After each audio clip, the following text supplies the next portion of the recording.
I never told Richard Caldwell I used to be a Navy SEAL. There was no reason he needed to know. At least that's what I thought before my mother called me one Tuesday morning and asked if she could borrow $300. $300. My mother, who once wrote a check for my entire first semester of college without blinking. My mother, who used to slip $20 bills into birthday cards like it was nothing. I stood in my kitchen in Virginia Beach with the phone pressed to my ear, and for a second I thought I'd misheard her. I hadn't, and that single sentence cracked open a door I didn't know was closed. My name is Evelyn Montgomery. I'm 34 years old and I spent 8 years in the Navy, the last 4 of them attached to a special operations unit most people never hear about unless it's in a movie. I don't lead with that. I've learned that the moment people find out, they start looking at you differently, like you're a weapon instead of a woman. So I keep it quiet. I did admin work, I tell people when they ask. It's easier that way. But none of that training prepared me for the particular kind of danger that walked into my mother's life wearing a cardigan and carrying a bouquet of grocery store carnations. My father died 3 years ago. Congestive heart failure, slow and then sudden, the way these things go. He and my mother had been married for 31 years, and when he passed, he left her comfortable. The house in Chesapeake was paid off, every mortgage payment made on time for 2 decades. There was a savings account he'd built quietly over the years, the kind of money you don't talk about at dinner parties. And there was his pension, enough that my mother never had to think twice about turning the heat up in winter. She was 61, widowed, and for the first time in her adult life, financially secure and entirely her own person. She met Richard at a community fundraiser 8 months after the funeral. He was 58, recently divorced himself, dressed like a man who understood the value of a good blazer. He'd spent decades in sales and financial consulting, and it showed in the way he talked, smooth, attentive, the kind of listener who made you feel like the only person in the room. He complimented my mother's laugh before he'd even learned her last name. I met him twice before the wedding. I didn't dislike him, I didn't trust him either. There was just something, a habit he had that struck me as odd the first time I noticed it, and impossible to ignore after that. He answered for her. "Margaret doesn't like driving at night," he'd say when someone asked if she wanted to head home. "Margaret isn't good with online banking," he'd say, waving off a conversation about paying a bill. "Margaret gets overwhelmed by paperwork," he told my father's old friend at the engagement dinner, reaching over to take a folder out of my mother's hands before she'd even opened it. Small things. That's what I told myself. Every relationship has its rhythms, its shorthand, its ways of dividing labor. I didn't think much of it. I was 3 hours away working long shifts, building a life of my own, and my mother sounded happy on the phone. That was what mattered. After the wedding, the small things became a system. Richard suggested they combine their finances. "A real marriage doesn't keep secrets about money," he told her, and she believed him because it sounded like something my father might have said, except my father never once asked to see her bank statements. Richard started managing the household bills, then the credit cards, then the online banking login, which somehow ended up only in his name. Slowly, without any single dramatic moment I could point to, my mother went from a woman who ran her own household to a woman who had to ask her husband before buying groceries that cost more than usual. And then came the phone call. "Evelyn, honey," she said, her voice light in a way that didn't match the words, "I hate to ask this, but could you send me $300 just until next week?" I sat down at my kitchen table. My hands, which have done a great many difficult things without shaking, were suddenly very still, gripping the phone too hard. Mama said carefully, "What happened to your money?" There was a silence on the other end of the line that stretched long enough for me to hear the refrigerator hum in her kitchen 3 hours away. Long enough for me to hear her breathe in like she was deciding whether to tell me the truth. "Richard says it's our money now," she finally said. I didn't say anything back right away. I just sat there staring at the calendar on my wall at the ordinary Tuesday I'd been having 5 minutes earlier, and I understood with a certainty I hadn't felt since my last deployment that something was very wrong in my mother's house. I didn't send the $300 right away. I told my mother I would, and I did, but first I sat with that sentence for a long time. "Richard says it's our money now." It kept circling back worse each time. I didn't call Richard. I didn't confront anyone. In the SEAL teams, they drill one thing into you before almost anything else. You don't move on a target until you understand the terrain. You watch, you gather, you wait for the picture to become clear before you act, because acting too early on incomplete information gets people hurt. My mother wasn't a target, but the instinct applied all the same. So, instead of a phone call, I planned a visit. I drove down to Chesapeake 2 weekends later unannounced except for a text saying I missed her cooking. When I pulled into the driveway, the first thing I noticed was that there was only one car. My mother had driven a silver Honda CR-V for 6 years ever since my father helped her pick it out. It wasn't in the driveway. When I asked about it, she said almost too quickly that Richard thought it made more sense for them to share one vehicle. Better for the budget, he'd said. Better for the environment, he'd said, though I'd never once heard Richard mention the environment before. Inside the house looked like my childhood home wearing someone else's clothes. My father's photograph, the one where he's laughing at something just off camera taken at my commissioning ceremony, was gone from the living room mantel. In its place was a framed print of a lighthouse, generic, the kind you'd find in a hotel room. When I asked my mother about it, she said Richard felt the room needed updating. She'd also quit her garden club. 12 years she'd been a member. She used to talk about it constantly. The roses, the rivalry with a woman named Carol over the tomato competition, the potluck lunches. Gone. Richard said she seemed happier spending time at home. My mother repeated this to me with a small, apologetic smile, like she was reciting something she'd memorized without fully believing it. At dinner that night, Richard was warm and talkative, refilling my water glass, asking about my office job with genuine-sounding interest. But I watched my mother. Every time the conversation drifted anywhere near money, a comment about grocery prices, a mention of a dentist appointment and how they'd pay for it. Her eyes flicked to Richard first, just for a fraction of a second before she answered. A habit. The kind you develop when you've learned that giving the wrong answer costs you something. At one point, Richard said without any prompting, "Your mother has never been good with finances. I'm protecting her." He said it lightly, almost affectionately, reaching over to pat her hand. My mother didn't correct him. But I remembered a version of my mother who balanced the household budget every month in a spiral notebook, who negotiated the price of our first family car, down $1,100, who ran the finance committee at her church for a decade. That woman had not simply disappeared. Richard left after dinner to run an errand, which struck me as strange at 8:30 at night, but I didn't ask questions. The moment his car pulled out of the driveway, something in my mother's shoulders came down like she'd been holding a plank position for hours and had finally been given permission to rest. That's when she told me. Richard controlled the joint accounts entirely. He required her to explain every purchase, even small ones, a haircut, a birthday card for her sister. He'd been pushing her to sign paperwork, adding his name to the deed on the house my father had paid off, the house that was hers alone.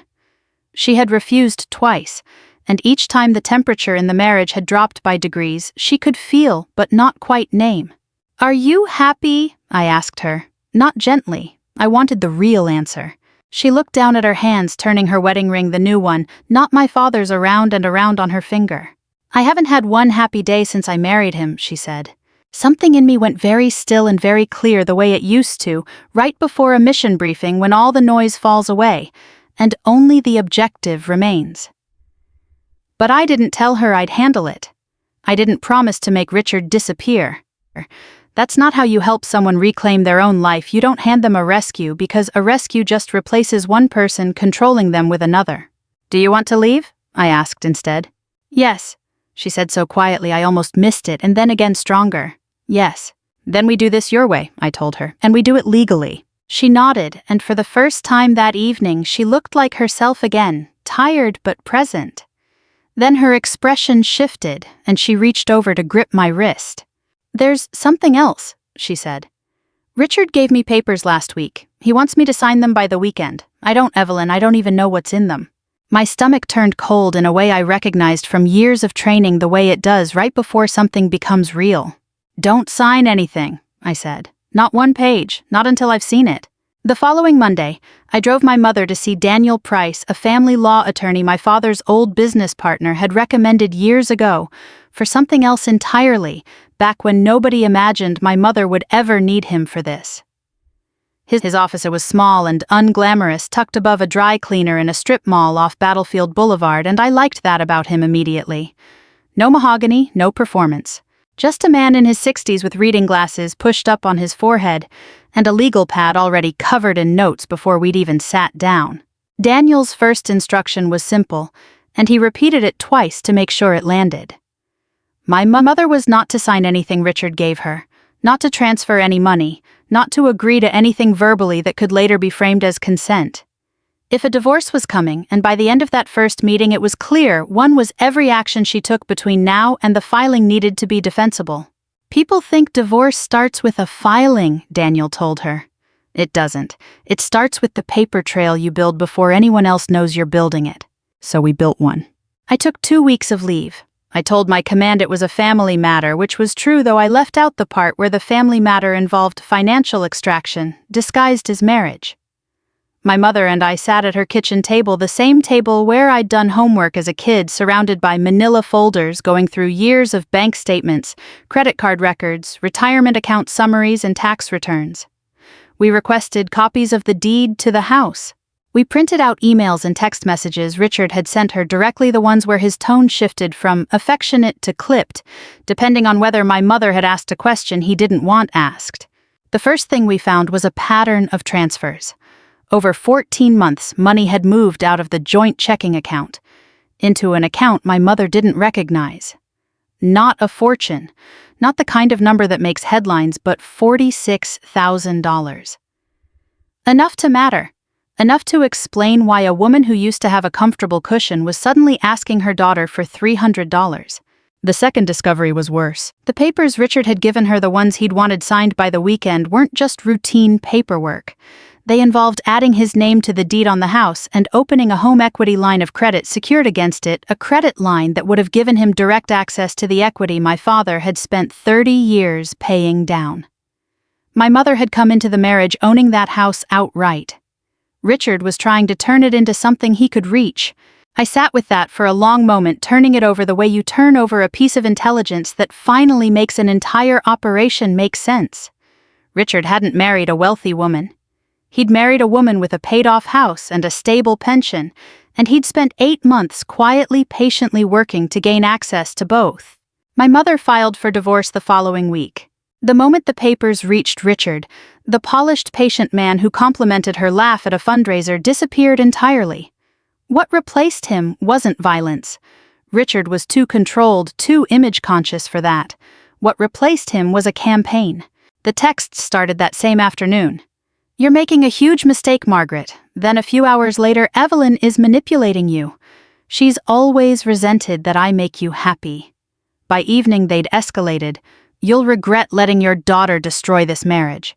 You'll be alone and you'll have no one to blame but her." My mother forwarded every message to Daniel without responding to any of them, which was exactly the right instinct and exactly the hardest thing to do when your hands are shaking. Richard didn't know who I really was. To him, I was an administrative officer in the Navy, a mildly overprotective daughter with an unremarkable desk job. My mother had never told him about my service record, and I'd never seen a reason to volunteer it. It hadn't occurred to either of us that it would matter. Then Richard texted me directly, "Stay out of my marriage." I looked at the message for a while before responding. Then I typed back, "Calm, unhurried, then stop involving me." "Maybe we should discuss that in person," he wrote back. I read that sentence 3 times. There was nothing overtly threatening in the words themselves. That was the thing about Richard. He was careful. He never quite crossed a line you could point to. But I'd spent enough years reading intent behind carefully chosen language to recognize what I was looking at. A man who was used to getting his way through charm was discovering for the first time that charm wasn't going to work on either of us. And men like that don't simply accept the loss. They escalate in whatever direction feels safest to them. I set the phone down on the kitchen table face up and looked across at my mother, who was watching me with an expression I hadn't seen on her in months, not fear exactly. Something closer to hope mixed with the terrible uncertainty of a woman who had just started for the first time in a year to imagine a version of her life that didn't include Richard Caldwell at all. "What did he say?" she asked. "That he wants to talk in person," I said. My mother's hands went still on the folder in front of her. "Evelyn, please be careful with him." I almost laughed, but I didn't because she didn't know yet what I used to do, and this wasn't the moment to tell her. I will, I said instead. I always am. Richard didn't show up in person that week.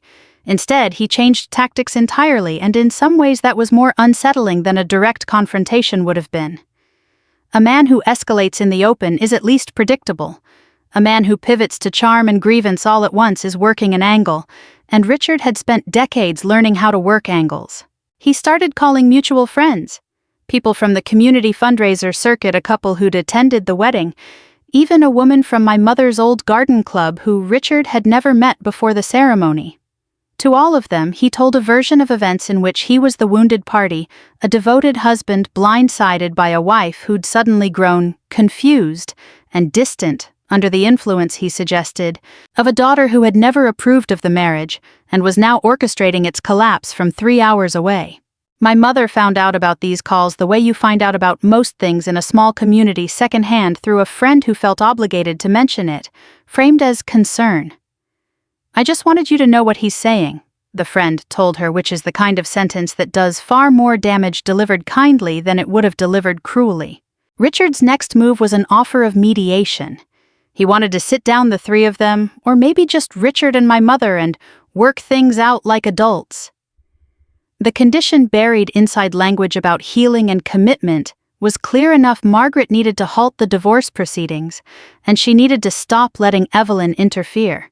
I watched my mother read that message on her phone sitting on my sofa during one of her now frequent visits to my place, and I watched something in her expression waver. 20 years of marriage to my father had taught her what commitment looked like. 8 months with Richard had taught her more quietly and more thoroughly than either of us wanted to admit that doubting herself was easier than holding her ground. This was the moment I understood something important, and it changed how I handled everything that came after. I could not make this decision for her. If I pushed too hard, if I turned myself into the reason she left Richard, rather than letting her arrive at that conclusion on her own, I would only be replacing one controlling voice in her life with another, softer, better intentioned, but still a hand steering her from the outside. "Mom," I said, sitting down next to her, "I can't decide whether you stay married. I can only make sure the decision is actually yours." She was quiet for a long moment, turning her phone over in her hands. Then she looked up at me, and there was something steadier in her face than I'd seen in months. "I want to keep going," she said. "I want the divorce." We didn't celebrate that decision. We just nodded the way you nod at a decision that costs something and moved forward. Daniel's office requested a full financial disclosure from Richard as part of the proceedings, and that request turned out to be the beginning of Richard's undoing. Not because we manufactured anything against him, but because the truth, once someone was finally allowed to look at it directly, told its own story. The transfers we'd already found were only the beginning.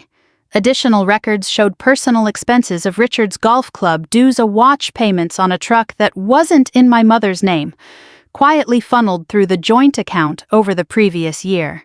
There was also a separate transfer, smaller but strange, sent to a limited liability company that turned out to be owned by a man Richard had known for years, a business associate from his consulting days. Daniel flagged it immediately. It wasn't proof of anything criminal yet, but it was exactly the kind of loose thread that made an experienced attorney's eyes narrow. And there was one more detail, quieter than the money, that struck me harder than any of the numbers.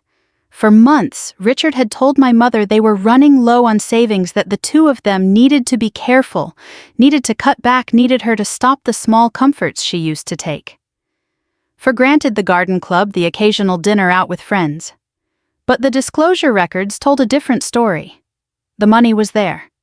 It had simply been moved somewhere she couldn't see it, restructured in a way that made her feel dependent on him for permission to spend what was in significant part still her own. I understood, reading through those documents late one night at my kitchen table, that Richard hadn't done any of this purely for the money. $46,000 mattered to him, certainly.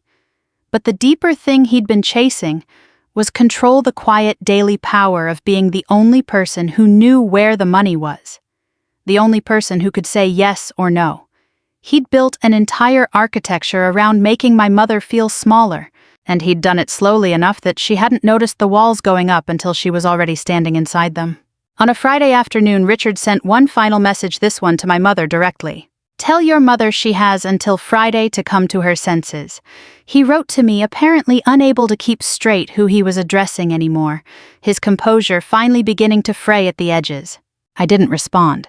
That evening, my mother was staying at my place, as she often did now on the days her attorney recommended she not be alone in the house. Around 8:40, we were in the kitchen, the two of us, a pot of tea between us that neither of us had touched. Then the doorbell rang.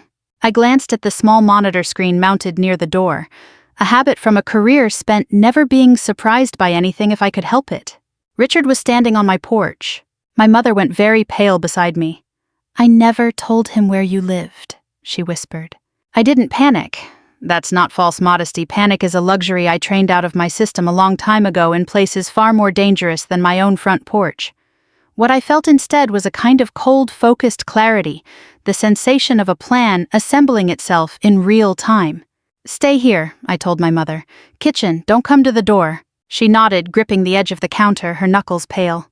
I didn't fling the door open. I didn't storm outside to confront him the way people probably imagine when they picture a former SEAL discovering an unwanted man on her doorstep. I checked that the door was locked. I made sure the porch light was on, illuminating him clearly for the camera mounted above the frame already recording. And then I spoke to him through the door, my voice level, unhurried. "Richard?" "Evelyn." His voice was tight, performing calm the way a man does when he's furious underneath it. "I need to speak with your mother." "She doesn't want to speak with you." "This is between me and my wife. This doesn't concern you." "She already gave you her answer through her attorney," I said. "You know that." He tried a different angle, then his voice rising just enough to carry through the door, laced with the wounded righteousness he'd apparently been rehearsing for the mutual friends he'd been calling all week. He said I was destroying his family, that I'd never understood marriage, never understood sacrifice, that I was a bitter, controlling daughter who couldn't stand to see her mother happy with someone else. He said Margaret would have nothing if she left him, that she didn't understand finances, that she'd be lost without him managing things. I let him talk. I didn't raise my voice to match his. Every word he said, delivered angrily on a recorded porch camera in front of a locked door, was doing more work against him than anything I could have said in response. And then, in his frustration, he made the mistake that would matter most. He started talking specifics, the house, the accounts, how much he'd put into the marriage, how the equity line should have gone through months ago if Margaret hadn't been so stubborn. He said it fast, angry, the words of a man who thought he was arguing his case, not realizing he was narrating a confession to a camera that was quietly, patiently recording every syllable. "You need to leave," I said once he paused for breath. "You're on private property. You've been asked to go." Something in his expression shifted, the first flicker of the porch light catching the small black lens above the doorframe, and I watched him register. It watched the calculation move across his face. 20 years of sales training taught him how to read a room, and this room had just told him he'd lost it. He straightened his jacket.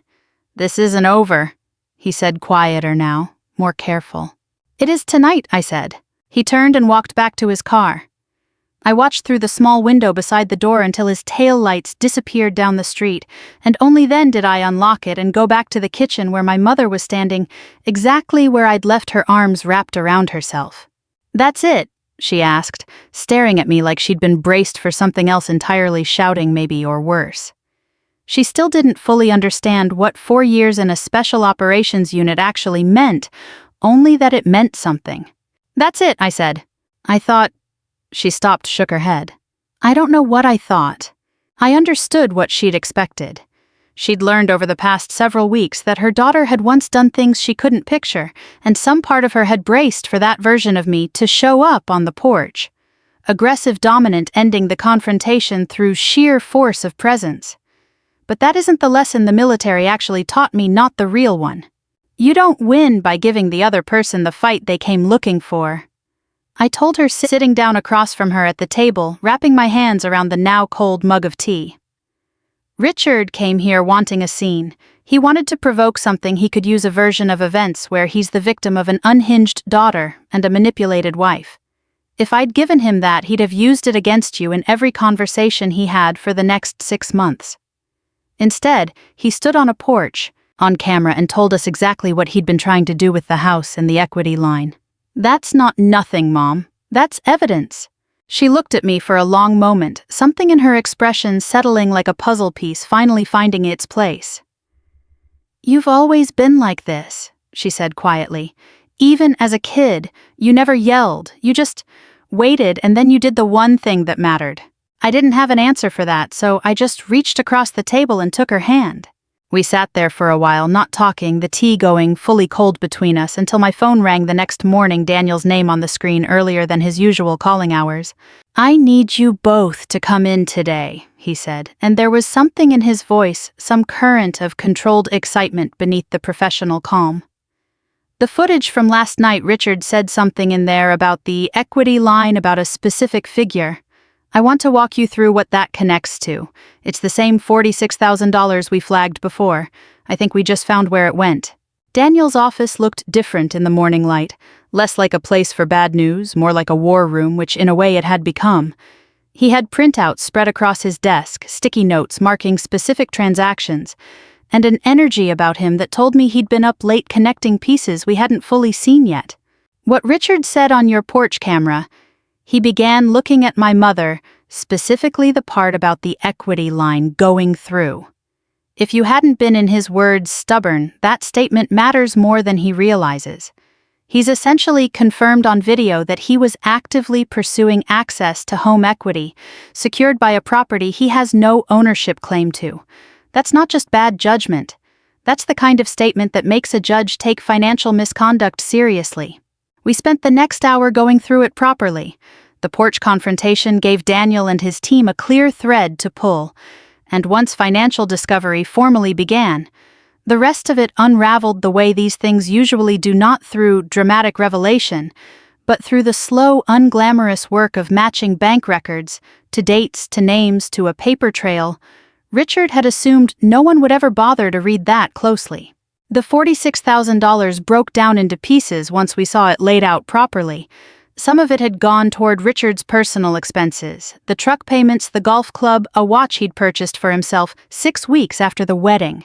Some of it had gone to the LLC owned by his old associate, a transaction that Daniel flagged for further scrutiny, but that in the end mattered less for what it proved criminally and more for what it proved about Richard's character to the judge overseeing the case. And a portion had simply been moved into an account in Richard's name alone, sitting there quietly, while he told my mother they needed to tighten their belts. None of it was framed by Daniel as some kind of dramatic courtroom reveal. There was no scene where Richard broke down on a witness stand. Divorce proceedings, as it turns out, mostly happen in conference rooms, and through exchanged filings, attorneys negotiating line by line over spreadsheets, while their clients wait at home for updates. That was fine with me. Richard had spent months orchestrating a slow, quiet campaign to strip my mother of her autonomy. It felt right that his unraveling happened the same way, slow, quiet, and entirely on paper. The attempt to gain access to the house failed completely, because the property had been solely in my mother's name since before the marriage, and because she had never signed the documents Richard pushed on her. There was no legal foothold for his claim. Richard had been so confident that persistence and pressure would eventually wear her down that he hadn't bothered to build any backup plan. His overconfidence, as Daniel put it more than once, had left him exposed in ways a more careful man never would have been. At the final settlement conference, Richard sat across the table from us, flanked by his own attorney, looking smaller than I remembered him from the wedding, from the fundraiser, from the porch. At one point, apparently unable to hold this question in any longer, he looked directly at me. "What exactly do you do in the Navy?" he asked. I didn't answer right away.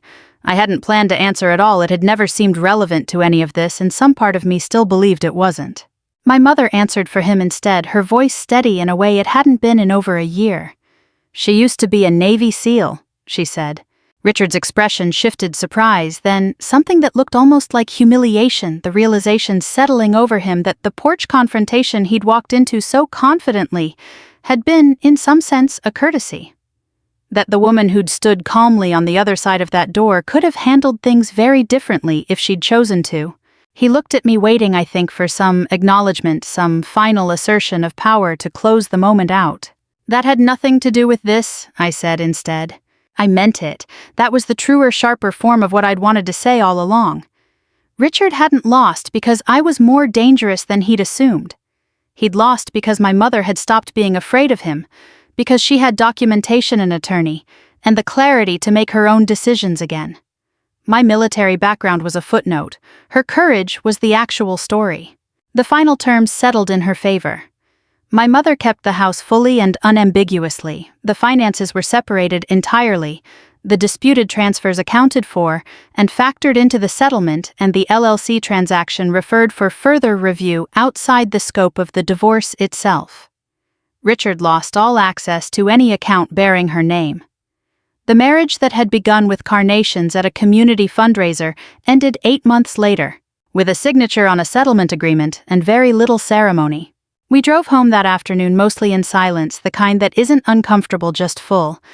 I expected my mother to want something big once it was finally truly over, a trip somewhere, a celebration, some gesture that marked the end of the ordeal. Instead, the first thing she did the moment we walked through her front door was pick up the phone and call the president of her old garden club to ask if her spot on the roster was still open. I had to turn away for a second so she wouldn't see my face.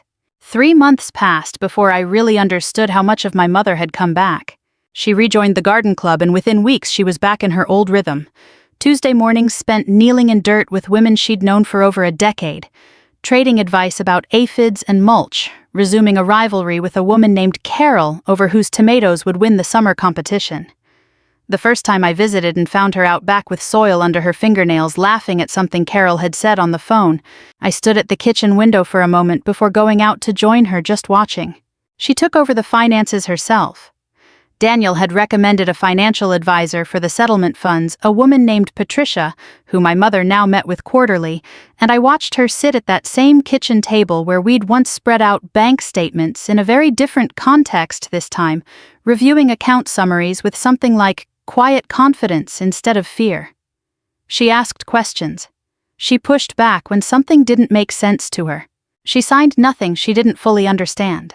She bought a car, nothing extravagant, a reliable used sedan with low mileage purchased entirely on her own terms, negotiated down $400 from the asking price through sheer stubbornness that made the salesman visibly regret underestimating her. She called me afterward, delighted with herself in a way I hadn't heard in years, describing the negotiation blow by blow, like she'd just come back from a small personal victory. In a sense, she had. She reconnected with friends she'd drifted from during the marriage, women who called, and were surprised gently to be hearing from her again, and who she met for lunch on Thursdays, now a standing appointment she guarded fiercely. Richard had once told her these lunches weren't a good use of their limited grocery budget. She told me this months later, almost laughing at the absurdity of it. The way you laugh at something painful once enough distance has grown around it to make the laughter possible. And one afternoon when I stopped by unannounced, I found my father's photograph back on the mantel, the one from my commissioning ceremony, him laughing at something just off camera.